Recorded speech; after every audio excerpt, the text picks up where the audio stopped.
Ginawaran bilang child-friendly local governance audit passer 2025 ang lokal na pamahalaan ng Sultan Mastura dahil sa maayos na pangangalaga sa kapakanan ng mga bata sa bayan.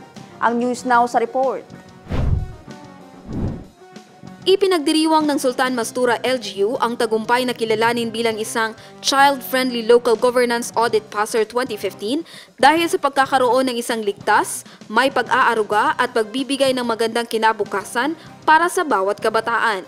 Ang pagkilalang ito ay hindi lamang umano simpleng tagumpay, kundi isang malinaw na larawan ng masinop at sama-samang pagsisikap ng LGU upang lumikha ng isang pamayanang ligtas, may pag-aaruga at hitik sa oportunidad para sa mga kabataan.